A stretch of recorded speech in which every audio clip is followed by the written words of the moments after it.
Latest updates के लिए हमारे चैनल हलचल इंडिया को लाइक, शेयर एंड सब्सक्राइब कीजिए एंड यस, बेल आइकन को प्रेस करना मत भूलिए।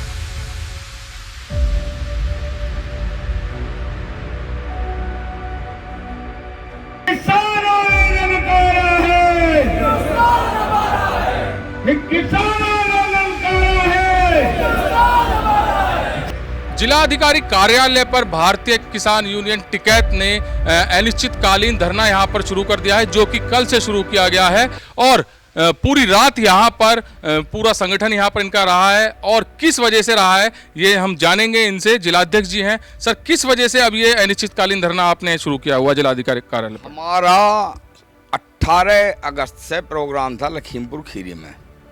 कल हम भी जा रहे थे वहाँ, लेकिन वहाँ जिला प्रशासन ने व्यवस्था नहीं की। किस चीज़ का प्रोग्राम था? किस चीज़ का प्रोग्राम चल रहा है लखीमपुर खीरी में? लखीमपुर खीरी में एक तो वो अजय टोनी है, अजय टैनी है, टोनी है, पता ना, उसे जेल जाना चाहिए। वो 120 बीघा मंत्री जो मंत्री बना रखा है इन्होंने। एक हमारी जो 13 महीने दिल्ली में आंदोलन चला है, उसकी जितनी भी मांगे इन्होंने बहका के और किसान को वहाँ से उठाया था, वे हमें सारी पूरी होनी चाहिए। जिसमें एमएसपी पे हमें गारंटी चाहिए, एमएसपी कानून की। जो आपको आश्वासन दिए गए थे आंदोलन के टाइम पर, उसमें कितने पूरे हो चुके हैं अब तक? ना कुछ भी पूरा ना हुआ।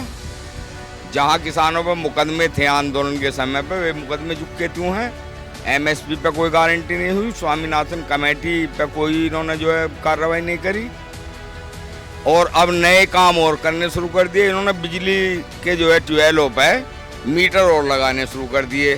सरकार से ये भी हमारी जो है डिमांड है, सरकार एक तरफ घोषणा करती है किसानों को फ्री बिजली देंगे, टिकैत साहब पूछ रहे हैं वो फार्मूला बताएं जो मीटर में गुजा के फ्री बिजली जाती हो, वो कौन सा फार्मूला है? कुछ ऐसे ऐलान हुए थे किसानों को बिजली की सहूलियत को लेकर, कुछ ऐलान ऐसे हुए भी थे सरकार के द्वारा? हाँ, झूठे हैं, बताओ क्या हुए हैं? भाई इन्होंने ये कहा कि एक आधी, वो तो पहले कहा था, चुनाव से पहले इन्होंने आधी बिजली करी थी, लेकिन इन्होंने उतनी हॉर्स पावर बढ़ा नहीं। किसानों के लिए जो बिजली के दाम है वो सबसे न्यूनतम है, सबसे कम दिए गए हैं। नहीं, किसान के साथ सबसे ज्यादा जाती हो रही है। किसान की जो फसल है उसके दाम हमारे कम से कम 50 गुने कम हैं। महंगाई पे बात कर रहे हैं आप, जैसे किसानों के लिए दाम की बात कर रहे हैं। आम आदमी भी त्रस्त है इस वक्त, बिजली को लेकर हो चाहे किसी खाने पीने की चीज़ को लेकर हो, आम आदमी भी त्रस्त है। वो भी आपके साथ बैठना चाहिए आके धरने पर? नहीं, बुलाएंगे तो वो बैठ जाएंगे, परेशान है सब, लेकिन हम बुलाते नहीं क्योंकि वो कहीं ना कहीं राजनीति से जुड़े हुए हैं। हम राजनीतिक हैं, हम इसलिए उन्हें बुलाते नहीं हैं, वो राजनीतिक का अखाड़ा हो जाता है। फिर आपका दूसरा भारतीय किसान यूनियन का तो जो संगठन है वो कह रहा है कि राजनीति करते हैं टिकैत साहब। हाँ, वो सरकारी संगठन है, वो सरकार का संगठन हो गया, वो सरकार ने खरीद लिया। ईवीएम की भी जो है उन्होंने निगरानी की थी। हाँ, इसीलिए तो ना सरकार की वकालत करनी है। नहीं, अब आप कह रहे हैं सरकार की वकालत करनी है, सरकारी संगठन है, और दूसरा पक्ष कह रहा है जो भारतीय किसान यूनियन का संगठन है कि टिकैत साहब जो हैं राजनीति करते हैं इसलिए अलग हुए हैं। उस टाइम सभी किसान भाई एक थे, आज अलग अलग हो चुके हैं, क्या राजनीति है इसमें? नहीं, एक सभी संगठन जब भी नहीं थे, कुछ संगठन उस समय भी हमें बॉर्डर पर छोड़ कर भाग गए थे, कुछ बिके हुए थे जो 28 तारीख में हमसे अलग तो नहीं थे, लेकिन 28 जनवरी में हमें छोड़ कर भाग गए थे। हम 250 ही रह गए थे। टिकैत साहब वहाँ अकेले लड़े थे उस टाइम। तो आपसे जो अलग हुआ है संगठन, ये किस वजह से हुआ है? बस कुछ भी वजह ना, सरकार ने खरीद लिया, अच्छे खरीद लिए। जा कहीं ना कहीं जो आप कहना चाह रहे हैं, जो 13 महीने आंदोलन चला है, जो आश्वासन दिया गया है, अब वो आश्वासन इस वजह से नहीं हो पा रहा है पूरा। हाँ बिल्कुल, सरकार तो हर तरीके से कमजोर करेगी, राजनीतिक पार्टियों में भी तोड़फोड़ करती है और राजनीतिक संगठन है। तो जहां पर लाखों किसान, करोड़ों किसान इकट्ठे हो गए थे आपके साथ आंदोलन में, क्या अब जो आपका गुट टूट गया है या संख्या कम हो गई है, क्या ये प्रभाव लग रहा है कि आपकी मांगे पूरी नहीं हो पा रही हैं? ना, इतना असर नहीं है। ये तो सरकार का एक वैसे ही बहाना है कि एक संगठन टूट गया होगा। एक बात तो बताओ, केवल उत्तर प्रदेश था क्या वहाँ?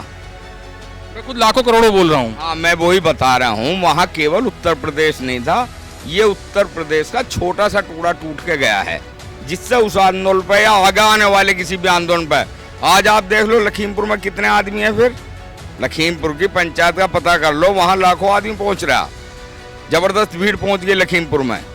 तो उससे कुछ फर्क पड़ने वाला नहीं है। लेकिन एक बहाना जरूर हो जाता है कि भाई वो तो टूट गया, संगठन टूट गया, कमजोरी आ गई, आंदोलन में ये हो गया वो हो गया। नहीं, हरियाणा, पंजाब, राजस्थान, कर्नाटक, महाराष्ट्र, आंध्र प्रदेश, सारे स्टेट हैं वे, उनमें कुछ नहीं हुआ। तो देख सकते हैं, कैमरामैन से दिखाना चाहूँगा, यहाँ पर जो अनिश्चितकालीन धरना चल रहा है और सभी किसान बैठे हैं, दिन हो या रात हो यहाँ पर बैठेंगे अनिश्चितकालीन धरने पर। और जो मांगे हैं, काफ़ी मांगे हैं किसान यूनियन की, तो जो ये मांगे हैं, लखीमपुर खीरी को लेकर मांगे हैं, बिजली को लेकर मांगे हैं, अग्निपथ को लेकर मांगे हैं और काफ़ी मांगे इन्होंने बताई हैं।